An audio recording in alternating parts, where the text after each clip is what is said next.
So today I had some people stopping by stream, and all week since FanFest, people have been coming by and they've been getting out of their free trial in Final Fantasy. They've been coming in from World of Warcraft. Maybe they've seen us play Guild Wars, and they're coming in and they're asking, is this a game I should play between now and 9.1? That doesn't mean they're under whatever this phrase is, WoW refugee or whatever. It doesn't mean they're leaving WoW. They're just taking a break until 9.1, or they're just taking a break until TBC launches in a couple weeks.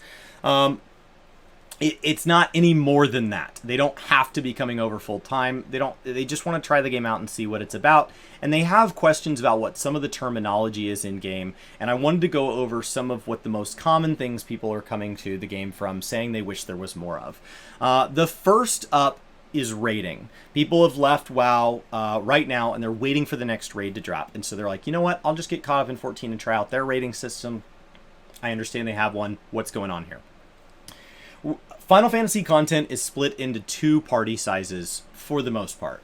4-man and 8-man. We have 24-man, but it never goes beyond normal difficulty. So think of that closer to your LFR, where it's just a little bit chaotic. And then tied to our relic grind, imagine legendaries. We have a zone called the Bosgen Southern Front, however you want to pronounce it. And that is closest to the Maw. We had a previous zone called Eureka, and so like Argus and all that. There are parallels here. And that is a zone that progresses that. It has raids in it, a lot like Wintergrasp used to have raids tied to it in Wrath of the Lich King. And these raids don't have to follow traditional raid rules. And so, was it Archivon? The raids in Winter's Grasp were drastically different than the way that you raided throughout Wrath of the Lich King. And these are exactly the same, where we are in Castrum Litorum, we are in Delibrum Reginae. These are called, they're called Castrum and they're called DR. And then we are about to go into the new one, which is called like Deidra or something. It's a very Latin-based thing. I don't know what's going on with the naming this time around. And these are 24 and 48 man. And then in Delibrum, there is also a Delibrum Savage, which is the hardest of the set. It's already been released. They follow all sorts of weird rules. They are shenanigans for shenanigans' sake. So if you are seeing people run them and you're confused on screen, just know that that's not an uncommon feeling, even for people in the content. They are crazy just to be crazy. Tied to the Maw this time around was something called Torghast Tower. It kind of picked up where things like Mage Tower were and took it really far. Our system is called the Deep Dungeon. We got the first one 3 expansions ago called Palace of the Dead, POTD, and that goes to floor 200. It can be completed in parties of 1 to 4, and it goes to floor 200. It can be soloed. There's a leaderboard on the official site that's incredibly hard, and so it's some of the hardest single-player content, PvE content you can do in the game. It mostly is going to result in cosmetics, but it is a good way to level your alts. The second one added was Heaven on High. We dropped from 200 floors to 100 floors. In this expansion, we didn't get one. The devs said they were shocked at the reaction to us not getting one. Much in the same way that Blizzard devs are like, we had no idea you guys like Challenge Mode or Mage Tower. And so, of course, next expansion are like, we'll see if we can get something back in there for you guys. There is no Mythic Plus in this game. Dungeons have gotten easier and easier over the years, and the current dungeons, just think of those as very, very casual, like normal mode, not even heroics. They just aren't hard. They have no interest in adding Mythic Plus. They have talked about adding difficulty into other aspects of the game. Don't expect it. Doesn't mean they would never do it, but it's been asked a huge number of times in a huge number of ways. The director and producer of the game is a huge fan of Diablo, so it's been asked as Greater Rifts, it's been asked as Mythic Plus by literally me and Brian asked on a couch across from Yoshi P. It's been asked as most recently as Savage, which is our word for kind of like heroic. And so it's been asked a number of different phrasings, even responding to the way other Final Fantasy games add challenge to things. And every single time the answer is some version of no and some version of why. And so just don't expect that. So our 8-mans are where the challenge lie. 24 and 48 is shenanigans for the most part. 4-man is very easy. 8-mans is where it is. 8-mans is under 2 phrasings. Trials and raids. That used to be a difference in the way they were paced and the way Trash worked, but over the years they've come closer and closer together. The biggest difference between them is that typically people believe that Trials, which the harder mode is called Extreme, are easier than Raids, which the harder mode is called Savage. They are released throughout the expansion as parts of 2 different series. The trials this time were released under a series called Sorrows of Wyrlit. There were other trials in the game as well that were released as part of the main story, and so you have a series of trials that are standalone fights that can have a lot of different mechanics and are an introduction to harder content. They drop mounts on their hardest mode is the most common. People run them, and at the end of the expansion, if you have all of the mounts from the different extremes, then there's like a mount you get that's kind of your meta. So think of that as one of our closest things to like ahead of the curve. But it's just once per expansion. The Raid series has its own story as well, separate from the main story. This is a very narrative-driven MMO, so everything's got a story. You can skip it if you want. The community will balk that I said that. It's fine. Play the game the way you want to play it. There are 12 raids per expansion-ish. Let's just assume it's always 12. And it's going to come in 3 sets of 4.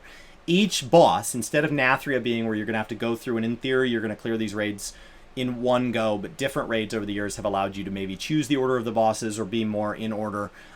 These are always done in order.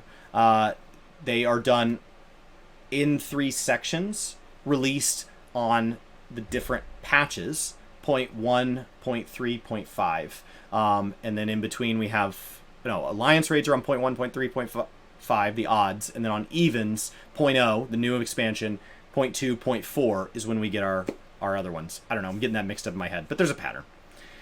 Savage is what we're getting. Every week you can get 1 drop from each boss of Savage. That's what you're eligible to roll on.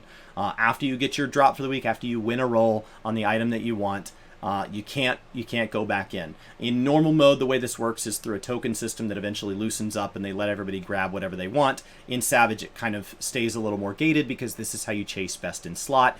Gearing, as a side note, is much simpler in this game. You basically have jewel crafting enchant style slots under a system called Materia. You have a varying number available per slot in your gear. That's where you have your skill priority. Otherwise, most of your gear, 99% of the time, is going to be the highest eye level, or there's a system called pentamelding that sometimes allow crafted gear of a lower eye level to pass things in varying contexts. But for the most part, there is one best in slot, and there's not this competition where it's like, oh, well, I have 2 items that are the same eye level, and so let me look at the rest of my gear and move this around. We don't have a whole bunch of items. We don't have 27 items that you can equip that are the same eye level in the same slot. It's much, much, much simpler than WoW gearing has had, especially when you compare it to historically the gearing that WoW has had, when you've gone back to things like hit cap and reforging and all of that. Savage is something that there is a World First race coverage for. OTK did a wonderful job covering the last World First race of Nathria. Frosty is who covered ours and had the same. It was a charity event, and there was different people appearing at different times. They covered different teams. Most of the teams were showing their footage on stream, and then of course it becomes controversial when the team that won was doing it off stream because that's seen as an advantage. All going to sound very familiar to World of Warcraft players that are watching the World First. So with Deep Dungeon replacing Torghast, and you being able to do that now, imagine being able to go back and grind Mage Tower now for cool cosmetics, knowing that there's a Maw type zone and it has instances tied to it that you can grind. There's a big long relic grind, and so you can dump as much time into relics as you desire. And then knowing that there are raids, there are extremes and savages, but not Mythic Plus. That's where Deep Dungeon's going to come in. That's going to set most WoW players up for success. Those of you that decide to stick around longer than 9.1 or come back from time to time, there is one final difficulty called Ultimate. There's only 3 Ultimates that have ever been added to game so far. We were supposed to get a 4th with this patch. It got delayed to the first patch of next expansion. That's one of the ways they've kept the patches on time, is that they've been willing to delay parts of patches to keep the rest of the patch on time. World of Warcraft has gone a different direction. Pros and cons. Ultimate is Mythic. It's our hardest thing. Savage is kind of like Mythic, but like Ultimate is absolutely Mythic. It's the hardest of Mythic. Because we get so few, imagine you took the hardest thing. Imagine you took Sludge Fist and Generals and ran them back to back. It is the hardest content in the game, and it is never nerfed. Ever. Once it's put in game, you don't get to go back and run it once you're 10 or 20 levels higher. You go in there, you are going to be time walking style synced down to an appropriate item level. Your skills are going to be synced down to the skills that were on the bar at the time that content was released. And you are going to have to beat it as it was, as close as possible. Now, as we talk about adding other classes to the game, pruning abilities, adding abilities, going back and, we're going through a stat squish right now because the numbers have gotten too big. And so, like, as you do these things, it, of course, is going to be up for debate whether or not that ruins Ultimate. But ultimately, the cosmetic weapons that are locked behind Ultimate are some of the hardest cosmetics to unlock in-game, and they remain that way. Should you complete an Ultimate today, you will get a congrats from pretty much anybody in the community. That is a huge achievement. Good for you. It can take Static 6 to 8 months to get through it if they're kind of people who've casually cleared Savage and they're just slamming their head against the wall. Seeing people who've cleared them before go back and try to farm them with new groups brings on the challenge all over again. They remain hard forever and ever. And so that really covers all of the content that you're going to need to get from here to 9.1. That covers all of the content that you're going to come in. Assuming that you're okay with the amount of story you're going to have to clear, you can play the game long enough to have off the global cooldown abilities, because our global cooldown is like 4 or 5 times as long. It's like 2.5 seconds. It's eternal. So just assume that you can make a cup of tea in the time between abilities until you have off the globals to speed your APM back up, and that you're kind of okay pushing through that. Those are the two biggest differences between World of Warcraft and Final Fantasy. Assuming you can do those things, everything else will largely fall into place. It's all going to feel a little different. Crafting and gathering is noticeably different. The way you unlock flying is different. Everything is just a little different, but it's the same feature list, and you're going to adjust quite well. Those are kind of the big things that when I see somebody looking to take a break from WoW, that's most likely the case. Just know that anything you miss from WoW that you're like, I wish 14 had this, it probably does. We have... you have pet battles. We have triple triad people who are out in the world and will play a card game against you, like a Pokemon style card game. It's a little tic-tac-toe-ish type game. We also have collecting pets that you can go fight in like a pet style MOBA, but that's not really as parallel as the way pet battles are implemented. We have Big Casino the same way you have Dark Moon Fair. We have Beast Tribes the same way you grind reputations. There's parallels to all of these different things, so if there's part of the game you're missing, you could try Final Fantasy's versions, but these are the things that most commonly get asked of me in streams, no matter what content I'm doing on stream. Even when I'm crafting, people are asking about raids, they're asking about dungeons, so I wanted to address that kind of first and foremost. With add-ons, that's something commonly asked. The native UI can do way more than WoW's native UI, but not nearly what WoW's UI can do with add-ons. Add-on support is officially against terms of service in Final Fantasy XIV, anything that modifies the play experience. The way that is enforced, because if you go watch World First coverage, the DPS meter is right there on stream, and devs time and time again talk about how they love watching the World First coverage, so they know it's there. It's not a secret. Don't bring it in-game. It's meant to avoid that toxicity. They don't want this kind of Raider.io exclusivity type thing where people go into casual content, these dungeons I told you were easy, and they go in and somebody goes in and says, well, I'm going to pull this all in one go, and I can't believe how bad your DPS is. And so if you trash people in game and you try to ruin their experience, you're going to get a ban. Don't do it.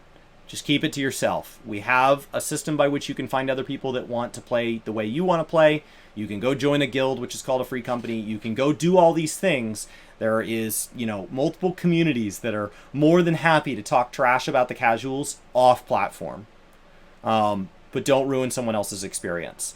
In World of Warcraft, there is times that you need to run dungeons for a reason. You're gearing up an alt or whatever. And so there are people who are experts in content, like they've cleared a Mythic 15 the same day as they're doing a heroic or something on an alt. And so they are ready to go. And there's somebody who's in their first ever dungeon. And when those get married together, one of them's going to be upset at the way that goes. In Final Fantasy, the content is a lot flatter. Casual dungeons are always casual. They never dial up. So there isn't as much of a reason for expectations to get as far. And so the toxicity isn't as, I guess let's call it, justified. And so just keep in mind that the game tries to then police it, because they're like, well, I don't really understand why you're that hurt about it. The content was never going to be that exciting. And so just set expectations for the content you're in. And keep in mind that there are add-ons for the game. ACT, Advanced Combat Tracker, is our DPS meter. It also kind of acts as our DBM in a way, which is one of the things the devs really don't like about it. There are graphics mods, UI mods, all these things. Just keep it off platform. Don't go in game and brag about it. It's kind of like something that's decriminalized in an area that you may live. Don't walk into the police station and tell them you're doing it, and you're probably going to be fine.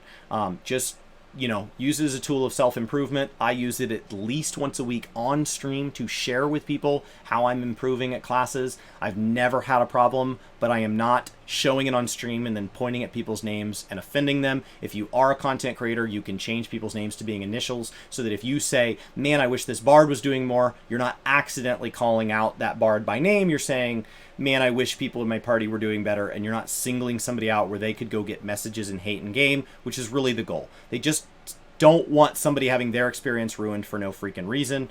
And so that's kind of the case. It's a drastic departure from WoW culture where if you're not getting good, you need to get out in many parts of the community. Not all, but many. And so it's just a difference in expectations and reality there. So I think with all of that, you're pretty well equipped. I think with all of that, you're equipped to come give it a shot. The meme joke is come try out our free trial, now including the critically acclaimed Heaven's Word. It's in the link of our descriptions over on Work to Game on every video. I need to start working on descriptions on this channel. I just haven't taken it that seriously because this is mostly just a place for me to dump thoughts that can't go anywhere else. And it's just a place for me to talk about gaming, kinda.